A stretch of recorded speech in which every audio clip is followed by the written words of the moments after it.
पाहतात मुक्तिदाता news channel.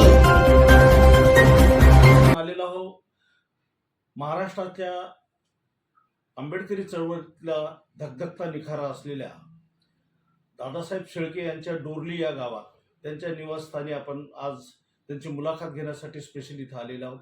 परिचित आहे आपण मुक्तिदाता न्यूज चॅनल तर्फे त्यांना ज्वलंत जो प्रश्न आहे एससी उपवर्गीकरणाचा जो प्रश्न आहे त्या प्रश्नाबद्दल आपण विचारतो आहोत.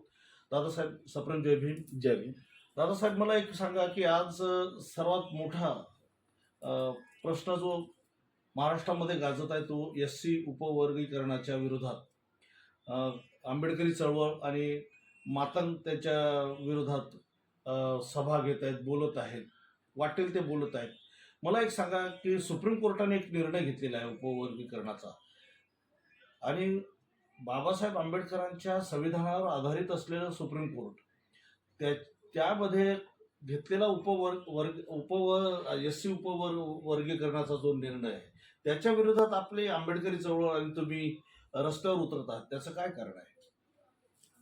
जय भीम. मी दादासाहेब शेळके, राष्ट्रीय अध्यक्ष भीम टायगर सेना. आपण जो अत्यंत महत्वाचा प्रश्न विचारलेला आहे की सुप्रीम कोर्टाने जर एकदा निर्णय दिला तो भारताचा आर्टिकल 141 नुसार तो भारताचा कायदा असतो आणि संविधानाने सुप्रीम कोर्टाची निर्मिती केलेली आहे. म्हणजे याचा अर्थ तुमच्या मतानुसार तो संवैधानिक निर्णय असताना अशा संवैधानिक निर्णयाला माझ्यासारख्या आंबेडकरी चळवळीच्या कार्यकर्त्यांनी, महाराष्ट्रातल्या आंबेडकर चळवळीच्या कार्यकर्त्यांनी विरोध करणं योग्य आहे का?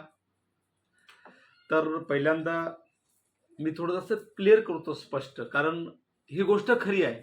आंबेडकरी चळवळीचा कार्यकर्ता म्हटलं की तो संविधानाला, कायद्याला मानणार, यामध्ये दुमत असण्याचं कारण नाहीच, हे अंतिम सत्य आहे. मग सुप्रीम कोर्टाने दिलेला निर्णय त्याला विरोध का करतात की करता येते का? तर पहिल्यांदा मला हे सांगायचं आपल्या मुक्तिदाताच्या दर्शकाला सुद्धा, आणि मी परत सुप्रीम कोर्टाच्या भाषेतच सांगतो मी, कारण आपल्या आता सुरुवातच तुमची सुप्रीम कोर्टाच्या जजमेंटच्या एका निर्णयाला अनुसरून झालेली आहे. त्यामुळे मला वाटतं की सुप्रीम कोर्टाचा एक संदर्भ देऊनच मी माझं मत मांडतो या ठिकाणी. तर एक तारीख होती 20 मार्च 2026.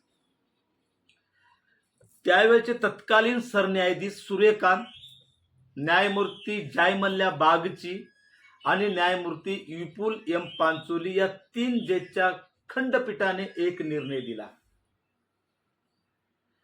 निर्णय असा होता की निर्णय सुप्रीम कोर्टाचा असो का हायकोर्टाचा असो, सुप्रीम कोर्टाने निर्णय दिला म्हणजे ते सगळ्यांनी मानणं असं बंधनकारक नाही. दिलेल्या सुप्रीम कोर्टाच्या निर्णयावर भारताच्या प्रत्येक नागरिकाला संविधानाचं जे पार्ट 3 आहे, फंडामेंटल राईट, मूलभूत हक्क, आर्टिकल 19(1) नुसार सुप्रीम कोर्टाचा निर्णय मला पटला नाही, सुप्रीम कोर्टाचा निर्णय मला मान्य नाही, सुप्रीम कोर्टाचा निर्णय चुकीचा आहे हे म्हणण्याचा अधिकार बाबासाहेबांचं संविधान 1901 ने दिला आणि सुप्रीम कोर्टाने 20 मार्च 2026च्या जजमेंटने दिला. म्हणजे आम्ही जे आरक्षणात उपवर्गीकरण, कोण्या अनुसूचित जाती जमाती वर्गीकरणाला विरोध करतो हे पहिल्यांदा संविधानिक सिद्ध झालेलं आहे आणि त्यामुळं विरोध करणं हे संविधानिक आहे, हे आपण लक्षात घ्यावं. बरोबर. दुसरा प्रश्न असा आहे दादासाहेब की उपवर्गीकरणाच्या विरोधात जेव्हा प्रवर्गामध्ये 59 जाती आहेत त्यामध्ये फक्त मातंग समाजच हा बौद्धांना विरोध करत आहे. बाकीचे जे लोक आहेत 59 पैकी जे 58 लोक आहेत, 58 जातीचे लोक आहेत, ते विरोध करत नाहीत. याला काय कारण आहे? नाही, इतिहासाची पाने चालत असताना पहिल्यांदा एक लक्षात घ्या, बाबासाहेबांनी जे अस्पृश्य लोक आहेत याला प्राधान्य दिलेलं आहे की अस्पृश्य सगळे एका जागी कसे येतील.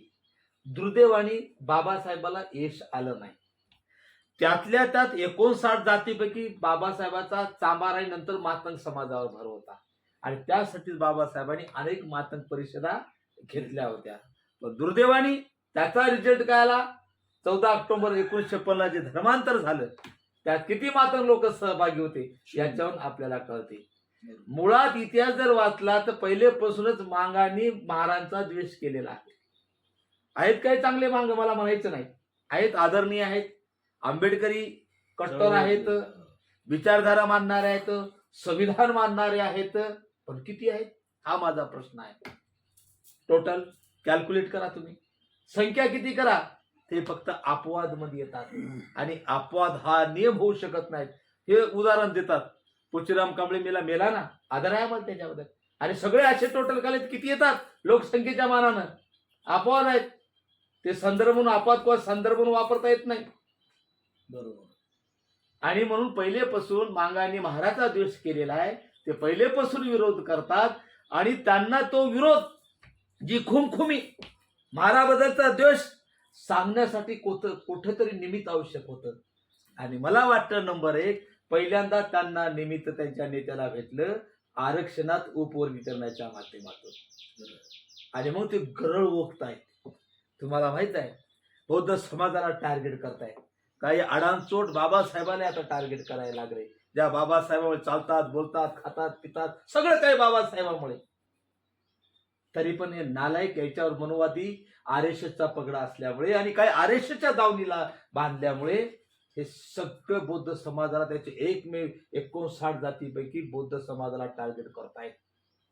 काहींनी प्रश्न केला, मी काही मागाच्या नेत्यांनी बघितलं, मी हे सांगतात आम्ही बाबासाहेबांना मानतो, आम्ही संविधान मानतो. त्याला माझा एक प्रश्न आहे, जेव्हा जेव्हा संविधान धोक्यात आलं, तुम्हाला माहित असेल कदाचित 9 ऑगस्ट 2018 जंतर मंतरवर संविधान जाळलं. नंबर 2 पहिल्यांदा नरेंद्र मोदीचं सरकार झाल्यानंतर 24 ऑक्टोबर 2017 अनंतकुमार हेगडे नावाच्या केंद्रीय मंत्र्यांनी सांगितलं की भाजपचा उद्देश संविधान बदलण्यासाठी आहे. बरोबर.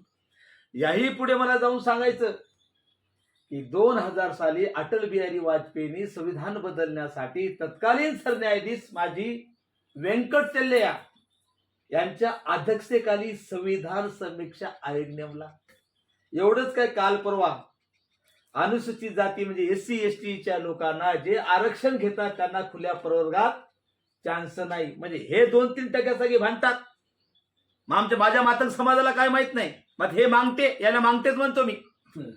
जेव्हा फडणवीस सरकारने निर्णय घेतला जे तुमच्यासाठी 40% मैदान खुललं आहे, काय घेतला राज्य शासनाने निर्णय की या 40% SCच्या लोकांना प्रवेश नाही, कारण खुला प्रवर्ग हा सगळ्यासाठी असतो. म्हणजे 40% तुमचं मैदान चाललं, 2-3% भांडणार यावला ते का तुटून पडील नाही. म्हणजे यांचा हेतू वेगळाच आहे, बुद्धाला टार्गेट करणे. या चारही घटनेत मातंग समाजाचा कोणता दाखवा ना, सहभाग? आंदोलन मोर्चा दाखवा एखादा. आता जसे आरक्षण, जेव्हा संविधान जाळलं तेव्हा कुठे होते? संविधान बदलण्याची भाषा केली. अहो एवढंच नाही, कंधार जिल्हा नांदेड या ठिकाणी आता माजी खासदार केशवराव धोंडके नावाच्या माणसाने, तो आता निधन झालं त्याचं, माजी आमदार आणि खासदार होता, त्यांनी मातंग समाजामध्ये वक्तव्य केलं की बाबासाहेबांनी घटना लिहिली नाही म्हणून. कोणी का त्याची कॉलर पकडली नाही? बरोबर. किती संदर्भ सांगू मी असे. म्हणजे जेव्हा जेव्हा संविधान धोक्यात आलं, जेव्हा जेव्हा संविधानाला बदलण्याचा प्रयत्न केला, जेव्हा जेव्हा संविधानाला नख लावण्याचा प्रयत्न केला, लढला फक्त आंबेडकरी समाज. जेव्हा जेव्हा अट्रॉसिटी धोक्यात आली, सुप्रीम कोर्टाने एक निर्णय दिला होता 2018ला. अरुण मिश्रा नावाचे जज होते, त्यांनी सांगितलं की ते अट्रॉसिटी मध्ये काहीच नाही, अटक नाही, काहीच नाही. सगळं ते अट्रॉसिटी नपुसक करून टाकली होती. 20 जण मेले आमचे, 20 जण हे कुठे होते? म्हणजे लढायला आम्ही, चरायला हे कुठे नाही. आपली नेतेगिरी पुढे आणणे, बाकी काही नाही. याला मातंगाचा पुळका होता. तुम्हाला माहित असेल, पाटील कदम नावाचा अध्यक्ष होते, अण्णाभाऊ साठे महामंडळाचा. 400-500 कोटीचा घोटाळा केला. हे 400-500 कोटी कोणाचे होते? मातंगाचे होते ना फक्त. काय मातंग कुठे सांगा बरं मला, किती आंदोलन मोर्चे झाले, किती उदाहरण देऊ बरं. हे सोडतो मी. हे सांगा, सामाजिक न्याय विभाग कोणासाठी आहे? 59 जातीसाठी. लाडक्या बहिणीच्या नावाने सगळा सामाजिक निधी तिकडे केला. कोणीच ओरडलं? किती वरटलं? म्हणजे यायला मातंगाचा पुळका आला असतं, हे प्रत्येक जागी राहिले असते. यायला पुळका नाही, मातंगाचा द्वेष आहे. दादासाहेब, याच्यात या SC प्रवर्गामध्ये आतापर्यंत बौद्धांनी सर्व सवलती लाटल्या असं म्हणणं कितपत योग्य आहे की जेणे म्हणजे बौद्धांपेक्षा इतर या प्रवर्गातल्या जातींनी जास्त फायदा घेतलेला नाही का बौद्धांनीच घेतला जास्त फायदा? आतापर्यंत आकडेवारी काय सांगते त्यांची? नाही विचार जर केला तर अशी शासनाची अधिकृत आकडेवारी नाही, नंबर 1. दुसरं यायचं जे स्टेटमेंट आहे की बौद्धांनी खाल्लं हे द्वेषापायी आलेलं आहे. आणि आकडेवारीच्या बाबतीत जर संदर्भ द्यायचा असेल तर आपल्याला कदाचित माहीत असेल नसेल, महाराष्ट्रात काही विद्वान लोकांनी, ज्याच्यात 15-16 लोक होते, डॉक्टर बाबासाहेब आंबेडकर संशोधन समाज परिषद, आणि त्यामध्ये त्या 15-20 लोकांनी रियालिटी काय म्हणून शोधून काढली आणि ऍक्च्युली नोकरीमध्ये कोण्या कास्टचं किती प्रतिनिधित्व आहे याची एक आकडेवारी त्यांनी समोर आणली. लोकांमध्ये जाऊन त्यांनी काढलेली आकडेवारी, त्यांनी सांगितलं की नोकरीत प्रतिनिधित्व सर्वात जास्त आहे चांभार समाजाचं. किती आहे तर त्यांनी दिलेली आकडेवारी आहे 0.941, म्हणजे 1% चांभार समाज नाही. त्याच्या खालोखाल आहे खाटीक समाज, त्यांची किती आहे 9.35, 935, 0.935. तिसरा समाज बौद्ध समाज आहे. म्हणजे जास्त आपल्यापेक्षा चामार आहेत. त्याच्यानं मला 2 खाटीक आहेत. आपण 3ऱ्या क्रमांकावर आणि 4 मातंग. आपण आहोत 0.920. मातंग समाज आहे 894. म्हणजे काय फरक आहे सांग? म्हणजे लोकसंख्येच्या मानाचा विचार करतो तर आपण प्रथम क्रमांकावर असल्या पाहिजे होतं. आपण 3ऱ्या क्रमांकावर आहोत. म्हणजे महाराष्ट्रात 60% बौद्ध समाज एकटा 59 जातीपैकी, म्हणजे 59 जातीपैकी 60% बौद्ध समाज असताना सुद्धा हा केव्हा म्हणाला नाही की चामारानं खाल्लं, खाटकानं खाल्लं, म्हणाला केव्हा? जळालं नाही. उलट गर्व वाटतो आम्हाला. हे 13% आमच्या 59 जातीसाठी मैदान केलं. ज्याच्यात हिंमत असेल, दम असेल, रक्ताचं पाणी करायची, स्पर्धा परीक्षेमध्ये उतरायची, आम्हाला त्याच्याबद्दल आदर आहे. केले बिचारे, आम्ही जळालो नाही असं. जेव्हा बाबासाहेब मसुदा समितीचे अध्यक्ष झाले, तारीख होती 26 ऑगस्ट 1947, आणि जेव्हा आपल्या आरक्षणाचा विषय आला तेव्हा पहिल्यांदा संविधान सभेच्या लोकांनी सांगितलं की वादग्रस्त विषय समोर आणायचे नाही. म्हणजे जर आरक्षणात आणलं तर बाकीच्या जाती चिडतील, मला द्या, हे गेला, वाद पुढे म्हणून नकोच म्हणून सांगितलं. तेव्हा बाबासाहेबांनी धमकी दिली, कोणी माईच्या लालना दिली नाही. माझ्या एससीला, एसटीला आरक्षण, ओबीसीला मिळालं पाहिजे. आणि मी ज्या वर्गाचा प्रतिनिधी म्हणून या ठिकाणी आलो त्यांना जर मी न्याय नाही देऊ शकत असेल तर मसुदा समितीचा मी अध्यक्ष पदाचा राजीनामा देऊन टाकतो. धमकी दिली. मग त्याच्या पुढे पर्याय नव्हता. संविधान लिहिणारा लायकीचा माणूसच नव्हता.